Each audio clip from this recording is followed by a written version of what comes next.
What have you really been focusing on, Fernando, right now, since the season's been over, as far as the things that you feel as though that you're going to need to get better at in order to execute a pro style offense the Yeah, way you want to execute it? yeah. And, no offense to any of the pro day, but my goal is to be the best quarterback in September, Right. the start of the season, Sure. rather than being the best quarterback today, April 1st, for the pro day. The pro Sure. day is great when I showcase my guys, but all my focus is on September, working a lot under center, Yep. Yep. learning just general West Coast concepts. So no matter what team I go to, I can apply those and work on the field with them and watch film about those concepts Yep. so I can get a head start day one. Yo, what's going on, guys? So I recorded this video a few months ago. Um, all the points still remain, but it's a few months old, so I might pop in and out to tell y'all what's still true and what's not true. For the most part, it's still true, but let's talk about it. Fernando Mendoza shouldn't be the number one pick. Excuse for the differences of light. It's light outside, and then I got my other light. But so we're gonna talk about the probably number one overall pick. So going into this, going into this, I was surely that I was gonna look at the tape and do my research and be like, he's not the number one pick whatsoever. Why are we even talking about it? But the more I went into the film, the more I studied, and the more that I was like, okay, blah blah blah, right? So we're gonna talk about some of the what you call them, some of the negatives first. And I thought I was just gonna be able to come out here and really get into why Mendoza is not the number one pick. We're still gonna do that, but I have a little more respect for the type of player he is, just based off the studying that I did, right? So we're gonna get into some of the overall things that we think, and then we're gonna get into some of my opinions, and then we're gonna get into what do I think the Raiders should do versus what they're gonna do. So let's get into it. So the first big thing is the limited arm talent, right? So honestly, I don't know if we've seen all his arm talent, considering that they ran an RPO type of system like they do in all the colleges now. So I don't think the arm talent is going to be that big of a deal.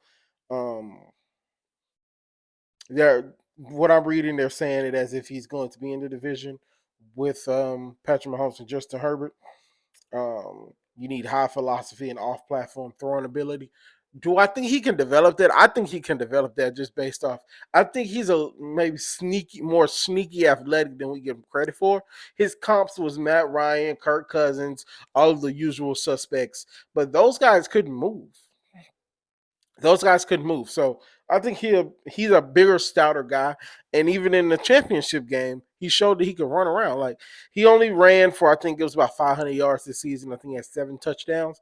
But so that's more than probably Matt Ryan his whole career. So Kirk Cousins not a runner like that. So to put him in that box, I think he's more or less a poor man's Josh Allen when it comes to running. I think he's more accurate right now than Josh Allen, most likely. But Josh Allen is so physically imposing that it makes up for that, right? So I don't think the arm talent would be a problem because I think he'll be able to show off more of his arm talent in the NFL where it's a little more free flowing, right? Ceiling versus floor, right? So if he ends up becoming Matt Ryan, that's a fringe Hall of Fame career, right? But if he doesn't and just becomes guy, right? So reading one of the articles, he projects more as a high floor steady quarterback rather than a dynamic franchise changer. If the Raiders are rebuilding, they may want somebody more of a superstar upside, and that gets to more or less my opinion on Mendoza. Yes, he won the Heisman. Yes, he won the championship. Yes, he did this. Yes, he did all that. But he doesn't have that superstar factor. Now, these are not his comps, but he doesn't have a Cam smile. He doesn't have a Lamar Jackson disposition where people are in love with him because of how the NFL is treating him. He doesn't have a Josh Allen type of cult following where it's like we love Josh. He doesn't have a Patrick Mahomes just flashy game and just overall um, great athlete. He doesn't have who's another guy. Even Kirk Cousins, his religious background and just the way that he asserted himself on quarterbacks. Like he doesn't have that. He doesn't have that for the masses anyway. Like me being a football guy, when he won, I was like, dang, really? Like, granted, I'm a fair weather college guy, and college football is kind of boring this year, in my opinion. So he doesn't have that it factor, right? To me, we might have a Joe Burrow. Even Joe Burrow, he had much more of an it factor than Mendoza has, right? And that's kind of what you want from a number one pick, right? I watched Joel Klatt on the Collins show, and he talked about um, being able to pick him regardless of scheme. He's not a guy that you would pick regardless of scheme. If you put the top 10 quarterbacks in the NFL in this draft, he's probably going 11th. He's probably the 11th quarterback off the board. But that's not saying much considering those NFL guys that we know what they're going to be. But if you put him in the Lamar Jackson draft, he's probably the fifth guy coming off the board. Maybe the second or third guy coming off the board, depending on how you feel about Baker Mayfield and the other guy. So that's all. That's an issue, but that's not something the Raiders should definitely be kind of worried about. He showed up to win when it was time to win, right? System translatability, system translate questions. Clint Kubiak. Let me get to what I wrote down with this. Mendoza runs a primarily RPO heavy offense in Indiana. That's what we talked about. Focus on precise, decision driven passing and play action. Clint Kubiak offense with the Raiders in 2016 also will emphasize pre-snap motion, quarterback friendly concepts, making Mendoza's translation a little smoother. While Mendoza is not a dual threat, his skill set fits the Kubiak system. Overall, the systematic alignment should help Mendoza adapt to the NFL. So essentially, in layman's terms, they're gonna run some of those concepts anyway, right? They're gonna run some of those concepts in in the NFL for him just to get him started. But let's say he does have a good first season. Let's say that he does have a good first season.